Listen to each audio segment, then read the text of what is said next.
7 বছরে সোনিয়া বরেলিতে ওর বাবার সাথে থাকতো। সোনিয়ার বাবা রোজ সন্ধেবেলায় কাজ থেকে ফিরে ওকে পড়াতে বসতেন। মা বলো তো, ভারতের রাষ্ট্রপতির নাম কি? রামনাথ কোবিন্দ। আচ্ছা বলো তো, ভারতের পতাকাতে কি কি রং আছে? গেরুয়া, সাদা, সবুজ। ভারতের রাষ্ট্রীয় পশু কি? বাঘ। সাবাস মা, তুমি বড় হয়ে একদিন আমার নাম উজ্জ্বল করবেই। রবিবার সোনিয়ার বাবা সোনিয়াকে নিয়ে রাস্তাতে যেত আর গরিব ভিখারিদের চাল, ডাল, কাপড় দান করতেন। মা, আমাদের সব সময় গরিবদের উপকার করা উচিত। হ্যাঁ বাবা, আমিও তোমার মতো বড় হয়ে গরিব লোকদের জন্য অনেক উপকার করব। একদিন সোনিয়ার বাড়িতে এক ভাড়াটিয়া আসে তাদের একতলাটা ভাড়া নিতে। দাদা, আমরা গ্রাম থেকে এসেছি, এখানে থাকার কোনো জায়গা নেই। যদি আপনি আপনার একতলাটা ভাড়াতে দেন তাহলে খুবই উপকৃত হব। হ্যাঁ হ্যাঁ, ঠিক আছে, আপনাকে মাসে 5,000 টাকা ভাড়া দিতে হবে। ভাড়াটিয়া সোনিয়ার বাবাকে 5,000 টাকা দিয়ে দিলেন আর একতলায় থাকতে শুরু করলেন। পরে জানা গেল যে দুজন স্বামী স্ত্রী থাকতে এসেছিল, ওনারা উকিল ছিলেন। একদিন হঠাৎ থানা থেকে পুলিশ সোনিয়ার বাড়িতে আসে আর সোনিয়ার বাবাকে বলেন, আপনি এই বাড়িটা খালি করুন। এই বাড়িটা আসলে উকিল ওম প্রকাশ তেওয়ারি বাবুর। কিন্তু ওম প্রকাশ তেওয়ারি উনি তো আমাদের ভাড়াটিয়া, এই বাড়িটা তো আমার। এই বাড়িটা আমার, মনে নেই আপনারা এখানে ভাড়াটিয়া হয়ে এসেছিলেন? আপনি তো অনেক বড় বেঈমান, আমি কোর্টে কেস করব। সোনিয়ার বাবা এক উকিলের কাছে গেলেন, কিন্তু উকিল ওনার কাছে 1 লাখ টাকা ফিস চান। সাহেব, আমি এত টাকা কোথা থেকে দেব?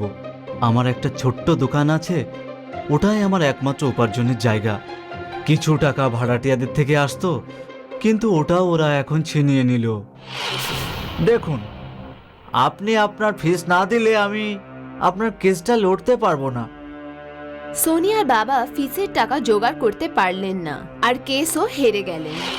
বাধ্য হয়ে সোনিয়ার মা, বাবা আর সোনিয়াকে রাস্তার একধারে তাঁবু খাটিয়ে থাকতে হলো।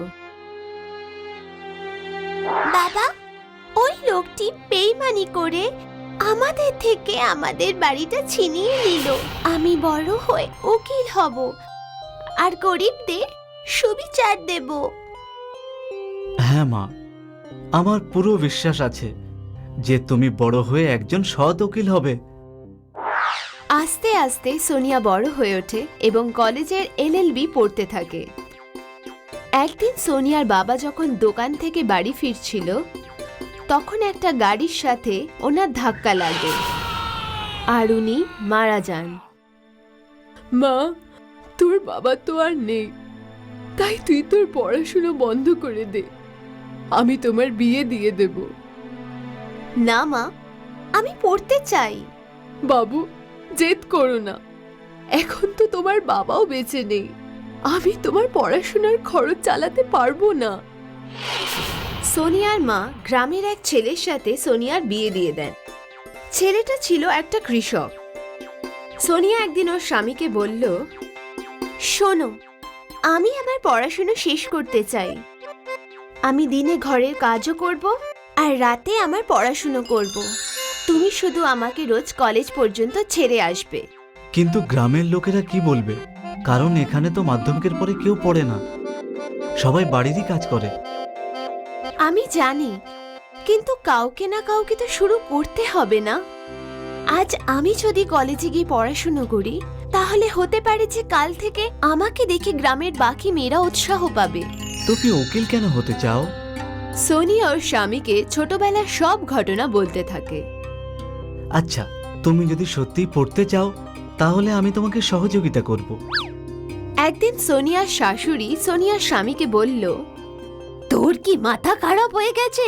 তুই বৌমাকে কলেজে পাঠাচ্ছিস? আমাদের বাড়ির সম্মান মাটিতে মিশে যাবে। তুই জানিস আজ প্রতিবেশীরা কি বলছিল? মা, তুমি প্রতিবেশীর কথা একদম ভেবো না। কাল যখন সোনিয়া বড় হয়ে, তখন এই প্রতিবেশীরাই আমাদের আরো সম্মান করবে আর নিজেদের মেয়েদেরও তখন থেকে কলেজে পাঠানো শুরু করবে। সোনিয়া কলেজ থেকে ফিরেই বাড়ির সব কাজ করত। ঝাড়ু দিত, বাসন ধুত, আর রাতে সবাই যখন শুয়ে পড়ত তখন ল্যাম্প জ্বালিয়ে পড়াশুনো করত। যখন সোনিয়ার এলএলবি আর এলএলএম শেষ হয়ে গেল তখনও কোর্টে প্র্যাকটিস শুরু করলো। আর নিজের কঠিন পরিশ্রম থেকে কিছুদিনের মধ্যেই ও ভালো উকিল হয়ে উঠল। গ্রামের লোকেরাও ওর কাছে আইনি পরামর্শ নিতে আসতো। একবার এক বৃদ্ধ লোক তার মেয়ের সাথে সোনিয়ার কাছে আসে। আরে বৌমা, জমিদার আমার জমি দখল করে নিয়েছে। আমি কিছুই বুঝতে পারছি না যে আমি কি করব। আর যদি আমার জমিটা না পায় তো আমি আমার মেয়েকে কিভাবে খাওয়াবো বলো? একে স্কুলে কিভাবে পাঠাবো? কাকিমা, দয়া করে আমাদের জমি ফিরিয়ে দিন। আমাদের কাছে কেস লড়বার টাকাও নেই। সোনিয়া ওই বৃদ্ধ লোকটির কেস বিনা পয়সাতে লড়ে আর জমিও ফিরিয়ে দেয়। তারপর সোনিয়া নিজের বাপের বাড়িতে গিয়ে ওমপ্রকাশ তিওয়ারির ওপর কেস করে। কোর্টে জর্জের সামনে সোনিয়া আর ওমপ্রকাশ তিওয়ারির খুব লড়াই হতে থাকে। শেষে সোনিয়াই কেস জিতে যায় আর নিজের বাড়ি ফেরত পায়। নিজের পুরনো বাড়ি ফেরত পেয়ে সোনিয়ার মা খুব খুশি হয়। বন্ধুরা, এই গল্প থেকে আমরা শিক্ষা পেলাম যে একটু দেরি হলেও কিন্তু জয় সব সময় সত্যিরই হয়।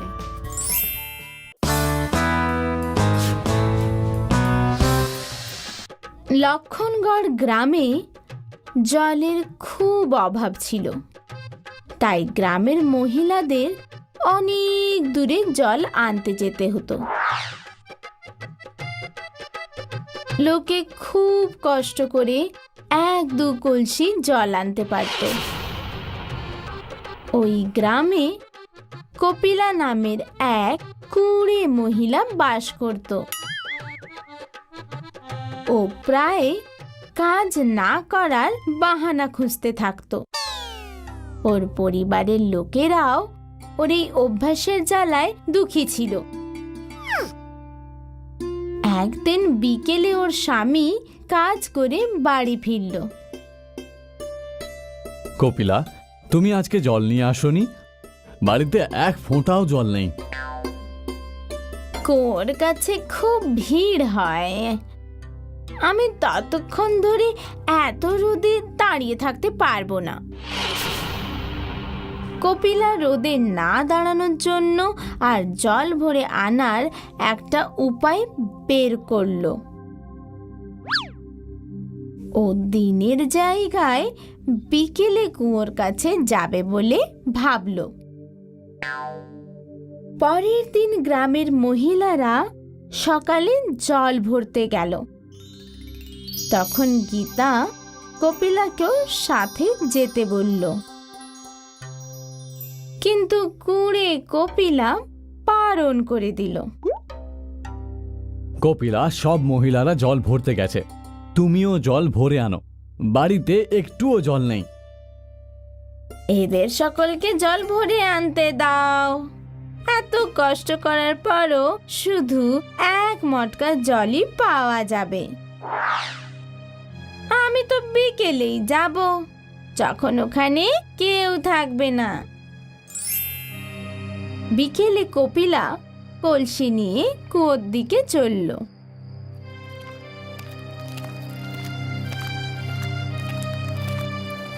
আরে কপিলাদি, এত সন্ধেবেলায় জল ভরতে যাচ্ছ? হ্যাঁ। আরে দিদি, ওই কুয়োতে ডাইনি থাকে, ওখানে সন্ধেবেলা কেউ যায় না। লোকে বলে রাতে ওখান থেকে ভয়ঙ্কর শব্দ শোনা যায়। কপিলা গীতার কথা শুনল না আর কুয়োর দিকে চলে গেল। কুয়োর কাছে পৌঁছে কপিলা বালতি দিয়ে জল ওপরে তুলছিল। ঠিক সেই সময়ে বালতি থেকে কিছু শব্দ শোনা যায়। ওপরে কেউ আছে, কেউ আছে। এ ভগবান, মনে হয় গীতা ঠিক ঠিক বলছিল। ভূত! ওরে বাবারে, মরে গেলাম রে। ভয় পেও না কপিলা, আমি একটা মাছ। ভুল করে কুয়োর মধ্যে চলে এসেছি, অনেকদিন ধরে কষ্টে আছি। তুমি কি আমাকে পাশের পুকুরে ছেড়ে দিয়ে আসবে? কপিলা দেখলো কুয়োর বালতিতে একটা কথা বলা মাছ ওর সাথে কথা বলছিল। হ্যাঁ, কথা বলা মাছ।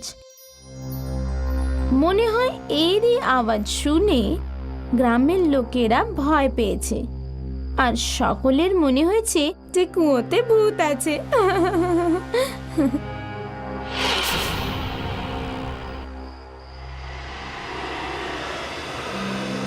আমি তোমাকে পুকুরে ছেড়ে দিয়ে আসব, কিন্তু এতে আমার লাভ কি?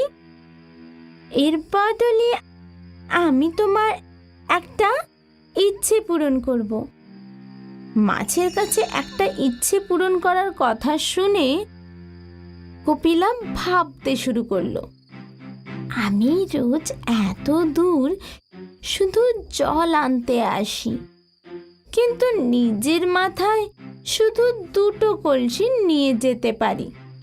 যদি আমি এর কাছে আর একটা মাথা আর দুটো হাত চেয়ে নিই, তাহলে আমি দুগুণ জল বয়ে নিয়ে যেতে পারবো। ঠিক আছে, আমি তোমাকে আবার পুকুরে ছেড়ে দিয়ে আসবো। তার বদলে তুমি আমাকে একটা মাথা আর দুটো হাত আরও দিয়ে দেবে। কপিলার এই অদ্ভুত ইচ্ছেটা শুনে মাছও অবাক হয়ে গেল। যদি তুমি সত্যি সত্যি এমনটাই চাও, তাহলে এমনটাই হবে। কপিলা মাছটাকে বালতি থেকে বের করলো আর পুকুরে ছেড়ে দিল। ওর এই কাজ করা মাত্রই মাছের দেওয়া কথা অনুযায়ী ও আরেকটা মাথা আর দুটো হাত পেয়ে গেছিল। এখন ওর দুটো মাথা আর চারটে হাত। এই দেখে কপিলা প্রথমে খুব খুশি হলো, কিন্তু তারপরে